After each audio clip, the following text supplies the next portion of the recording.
Hey, what is going on, guys? This is the SS Ultimate Goku back with another video. Today I'm going to be talking a little bit more about my history with the YouTube partnership program because a lot of people were interested in, my story about the partnership program and all this other stuff that's going on. And so I was like, I can make a video about this. But before I make a video about this, I don't think I do this enough. But a lot of people have been telling me I should. But please, if you are subscribed to this channel, please watch the videos, hype this up, give it a like, all that stuff. Because a lot of yous that are subscribed aren't watching the videos. It's mostly a lot of non-subscribers that are watching it. So if you are a subscriber, please hype it up, like the video, share the video, all that stuff. And with that being said, let's get to this. And if you are a new subscriber too, also feel free to hit the subscribe, thumbs it up again, like, and hit the bell. Anyways, with that being said, let's get to this. So, my story with the YouTube partnership program. Okay, as I said in the last video, how this is not going to affect me because I'm already a YouTube partner on this channel. This channel is monetized. It's been monetized since 2012, as I said already. So, my history with the YouTube partnership program. So, as I alluded to in the last video, the requirement back in 2012 was only 1,000 subscribers. You only need 1,000 subscribers. There was no watch hour thing yet. 1,000 subscribers. If you have 1,000 subscribers, you're over 1,000 subscribers. Apply for YouTube partnership program. You're in. That was what they started doing in 2012. Prior to 2012, I think it was either late 2012 or not late 2000. It was either, I'm not remembering exactly what month, but it was like, I think, late 2011, early 2012, if I'm not mistaken. I could be wrong on the months, but it was around that time period that was the time period when YouTube decided that anybody could be a YouTube partner, basically, as long as they had 1,000 subscribers. Back then, it was a lot different. YouTube was coming off of guys like Fred and people like that were in the YouTube partnership program. The YouTube partnership program at one point was an exclusive club. Like, it was like, if you were a YouTube partner in the original YouTube partnership program, it was like, oh, you are like one of these like huge viral YouTube sensations, because YouTube was the only real video form platform back then. Like, when I joined in 2010, or when I started making videos in 2010 on YouTube, because I created this account like back in 2007, but I didn't start making videos until January of 2010, my senior year of high school. So when YouTube was around back then in 2010, when you try to become a YouTube partner, you pretty much would never get a chance to be a YouTube partner unless you were getting like, a bunch of views and you had a ton of subscribers. Like, I mean, like, you had to have like 10,000 subscribers at least, or maybe 5,000, but you had to have a bunch of subscribers. Watch time was not a thing back then. Back then, subscribers were really, really important. They're not important now, as much, at least. But back then, it was really important to have subscribers, because subscribers, if you had a subscriber back then, it was easier to click on a video that they were watching. That's why you didn't want to have like 2 videos made on the same day back then, because if you did, it would kind of saturate the other video that was being uploaded. So that was kind of what happened in 2010. Around towards the end of 2011 into 2012, they started making the YouTube partnership program more exclusive to lower video makers, lower, subscriber count video makers at the time. And at that point in 2012, while I wasn't really making that many views compared to some of these big viral guys at the time. I had over 1,000 subscribers. So in 2012, when they started making this whole, oh, the YouTube partnership program is pretty much for anybody as long as you get 1,000 subscribers, I was like, I got 1,000 subscribers. I'm going to freaking do it. So I did it. And within my first application under these new rules, because I applied before in the exclusive club one, but never got it. And that was like once every 90 days you could apply for that.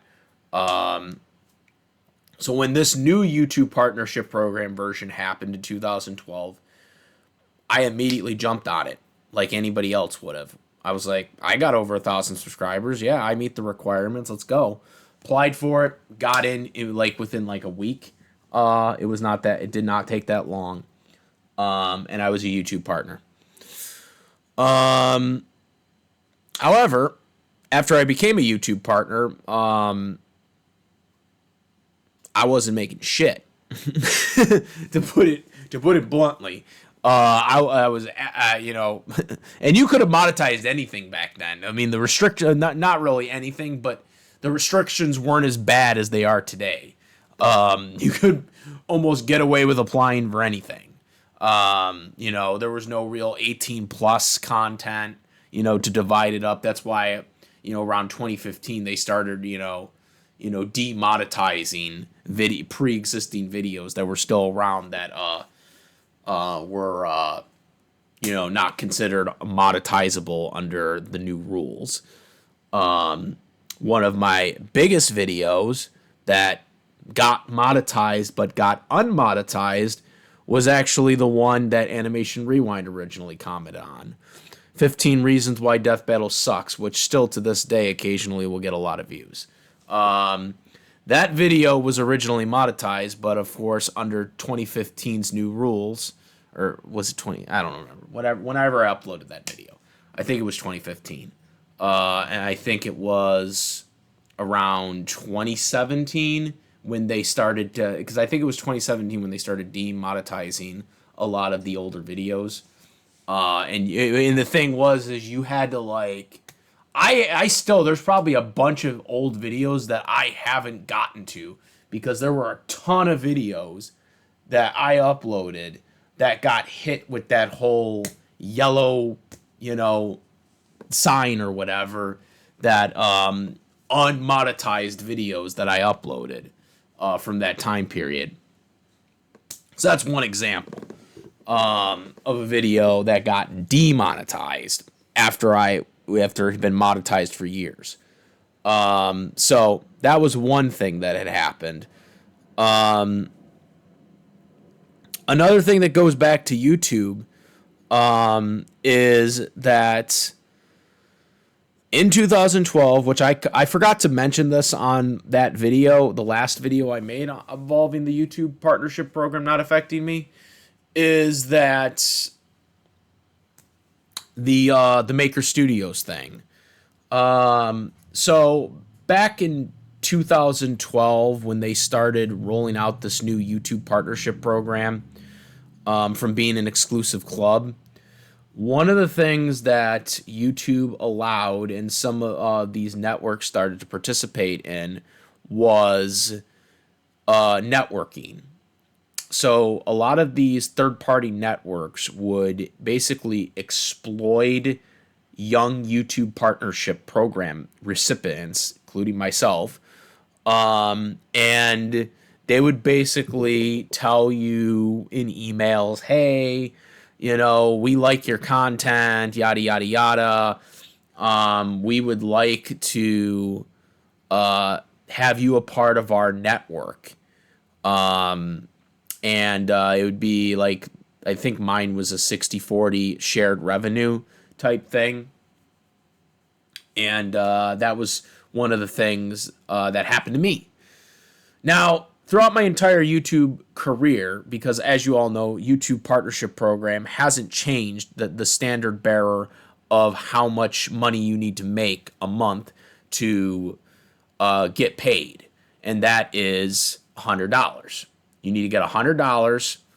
Otherwise, whatever you made for that month will roll over into next month until you get over $100.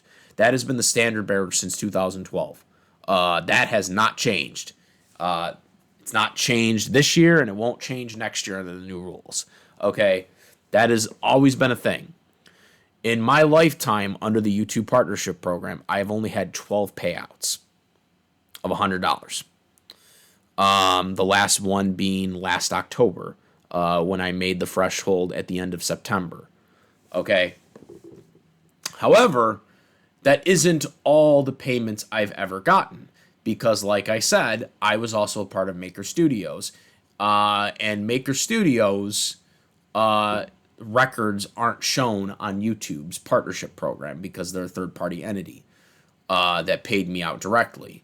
So because of that, I don't have that listed. Okay. But if I'm remembering correctly, and it was a long time ago, I probably should try to find one of the pay stubs for that if I still have them. I don't know if I tossed them or not. It did have Disney on it, by the way, because Maker Studios was owned by Disney. I don't know. They're probably dissolved now, but I have no idea what happened to them. But anyways, so when you did a network, sometimes what they would do is they would lower the threshold. That would entice you to get to be a part of a network. Because so for YouTube's partnership program, it's $100, right? That you have to make. So for Maker Studios, for me, when I was a part of Maker Studios, I only had to make $50. Okay, I only had to make $50 a month to cash out. Okay, and make it for a month. Okay, otherwise it would roll over into next month. I think I made 2 payouts under Maker Studios. In total, those two $50 in total before my contract was terminated with them. So before it says, yes, my contract was terminated with Maker Studios. I did not like Maker Studios. I realized within a couple of months that they weren't good. For one thing, because again, I should say, Maker Studios was kind of a learning experience for me. I would say it was. As much as I hated them, because I can bluntly say this right now, that, I learned so many things about them after I signed the contract with them that, I look back on it now and I say, I was so dumb to have made that contract, but at the same time, it made me learn something about what to do and how to network the channel back then that, under those guidelines and rules, that it's something that, it is what it is. It sucked that I did it, but at the same time, I'm glad I learned from it because it made me learn how to better network. So what did Maker Studios exactly do? Well, they enticed me to obviously do it because I thought it was cool. I was like, oh yeah, fuck yeah, I can get $50 a month, or like, the threshold being $50. I'm like, fuck, that's easy. And this was like within a couple of months of being a YouTube partner, and now I'm like affiliated with Maker Studios, so now they take over all the money that I'm getting for ad revenue instead of YouTube for that time period. So what happened was, within a couple of months, I started to realize this. I started to realize that, yeah, it's $50. That's all I have to make, but they're taking more of my ad revenue. 40% of the ad revenue that I got was being taken by them. It was a 60-40. They had even offered me once a 70-30 when I was not really happy with them. So it was a 60-40. And it was a 1-year contract, okay? They lied to me, and we'll get to that in a second. But so I signed a 1-year contract with these guys. And again, 60-40. They're taking 40% of my ad revenue. Okay. But I'm getting a payout. I'm getting an earlier payout than I would get under YouTube because it was $50 that you have to make. But again, they're taking 40% of what I earned, okay, on my videos. So it was a bad deal. Just to put it bluntly, I started to realize that, and there was actually another network. I don't remember what their name was, but there was another network not too long afterwards that was like, we like your content. We would like to network with you. And I told them I'm already with Maker Studios. They're like, how long do you have left? And I said, it's supposed to be about the end of November. And it'll come back to you when that is, because the offer still stands. So again, and this was, again, where I was still very interested in this whole networking thing. Now I realize it wasn't a good deal. And also, they don't currently do this stuff anymore. So for anybody who's wondering about how these networks handle stuff, YouTube doesn't allow them to do it anymore. It's a thing of the past, which is a good thing. But anyways, so back then, what ended up happening was these guys were trying to offer me something.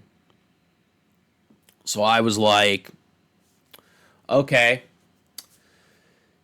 And then what ended up happening was when I contacted Maker Studios to I was not going to renew with them, and I gave them enough advance notice. They try to be like, oh, well, it's automatically renewal. You needed to do it in this amount of certain dates to prevent the automatic renewal, which was all bullshit. But, it's not like I could sue Disney. Okay. So that was when they tried to negotiate the whole 70-30 or whatever. I don't even remember if I took that or not.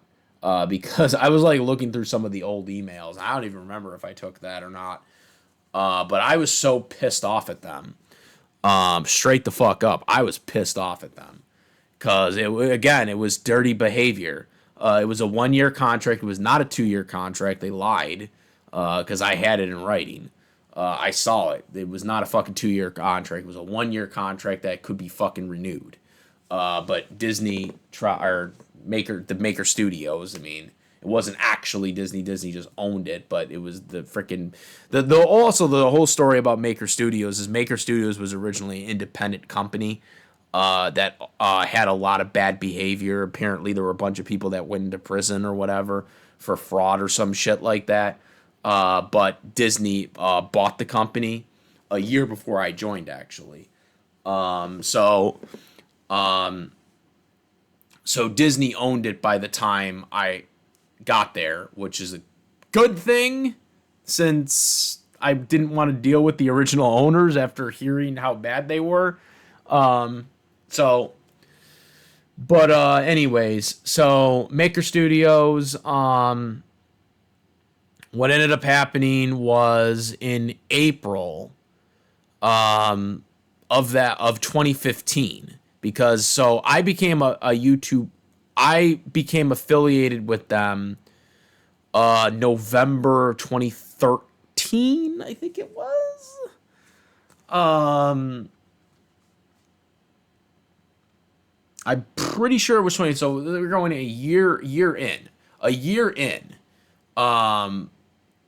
Depending on when it was that I officially became a YouTube partner, because I don't have the official time period of when that was. But so 2012, all of 2013,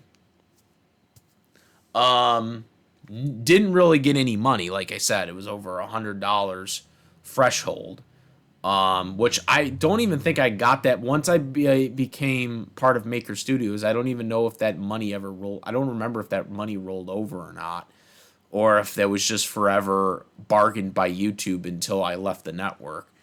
I don't remember that for sure, but that would be something I would have to look up, which I don't feel like looking that up. But like I said, I'd have to look a lot of these stuff up to make sure that I have all the months exactly correct here. Basically, 2012, I became a partner. All the way until 2013, I wasn't making any money through YouTube because even though I was monetizing, I still hadn't made $100. So when that offer came from Maker Studios and I could get money with $50 a month, like if I all I had to do was make $50 and I would make it, that's the reason why I did it. Mainly, that was the big driving force, and that was the biggest driving force for a lot of YouTube partners that were going with networks. Was the idea that it's a low threshold for a lot of these YouTube partners that only had 1,000 subscribers, but couldn't really get the ad revenue past the 100 threshold. So that was the caveat for a lot of these people that were doing it, including me. So come April, again, I had pretty much already told them by this point that, like, after the bullshit they caused in November of 2014, when I wanted to leave, that I basically gave them an advance notice right then and there that I would be departing from them. And I made sure it was in writing. I had it sealed and all that bullshit. So I was ticking down the days for November of 2015. Okay.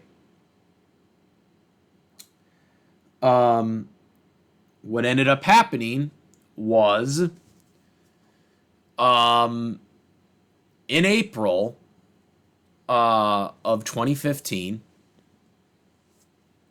and they basically emailed me unconventionally that I had copyrighted material on my channel, which it was fair use content first and foremost. Clips of stuff. I mean, this was around the time when I was starting to do the Versus stuff.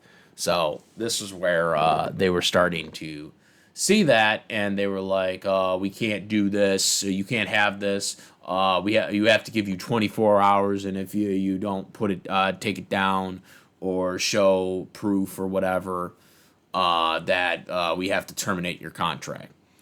Now, I could have fought it and said, well, this stuff is fair use because these are clips and whatnot, but I didn't do that. I let them take their 24 hours because I was like, well, I don't want to be a part of you guys anymore. So I was counting down the days until November to leave. And so they terminated my contract in April of 2015, like a whole several months before November, obviously. So that was the end of the story. They did give me, I think it was like $26 something or whatever that was left from the Maker Studios monetization that they still withhold from me. They didn't give it to me until November though, when my contract was actually done. However, in the light of the end of the tunnel is the money that actually, as I said earlier, the money that was still under the YouTube partnership program pool that I had before I went to Maker Studios did roll over. And in August of 2015 was my first $100 payout under the YouTube partnership program. So in the end, I got, I think, 2 checks, or I got a total of 3 checks from Maker Studios, I believe, if I'm remembering this correctly, because again, it's not documented on the YouTube partnership program. But I believe I got 2 $50 ones from Maker Studios, and I think it was $21 to $26 that was left over, but I didn't get that until November when my actual contract was terminated from them. So that was the end of the story, and again, not too long after that, in August, I got the 2015 $100 payout first from YouTube, the first one I ever gotten from YouTube, under the YouTube partnership program. And then after that, I got, again, I'm lucky if I get 1 payment a year. Sometimes I can get 2 payments a year. There's actually been times where I've gotten none, where it's rolled over into next year.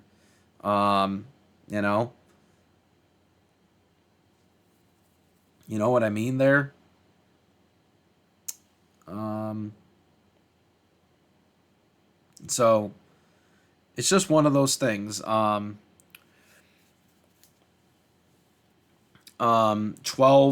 Also, I should make a correction too. It's 12 only under the Google AdSenses. Because I'm looking at Google AdSenses. I've actually made probably a total of 16 because in 2023 is when Google AdSenses stopped recording the records um, in YouTube. So 2023 was when YouTube broke away from Google AdSenses. You could still get your W-2 from there, but YouTube starts calculating them through their app now. So I believe I've probably made 4 more after that, 4 or 5 more. So I've probably made a total of like 17 or 16 payments in total through the YouTube partnership program. These ones that I'm counting right now are actually the ones from AdSense that are still on the records right now. But yeah, I mean, like 2000, like, and I think it was 2023. I didn't really make anything in 2023. If I'm remembering correctly, I think it was 2024 that I made some. But it's not showing it to me right now. But point being is, like I said, I haven't really made that much. Like I said, I mean, like, in my lifetime of monetization through YouTube, not really much at all. Someone told me that while it doesn't affect your partnership program, because you're grandfathered in, short income is going to probably be taken away because apparently you now need 10 million views average out through shorts to make it. Otherwise, they will take it away from you starting in 2027. I don't know how that's going to work, but that's what I've heard from a bunch of people. But I'm still going to make money from full-length videos. Most of my shorts aren't original shorts. It's just stuff from my full-length videos like this that I make into shorts to promote my videos because a lot of people watch shorts more than full-length videos these days. So that's really the only reason why I do it. I've benefited from them. But at the end of the day, they're not my bread and butter anyways. There are a lot of people that make shorts as shorts. I don't do that. I take a video from a full-length video and make it into a short. So I don't know how that's going to turn out, but all I do know is, point being is, I've lived through so many of these YouTube changes, from the network era to the Google AdSense era to them just having it on YouTube Studio, to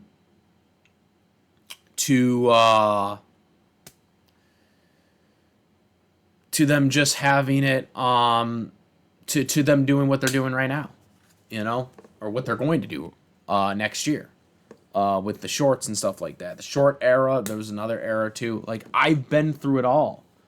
I've seen it all. All these changes happen. And, it's probably not going to be the last thing I've seen change under the YouTube partnership program.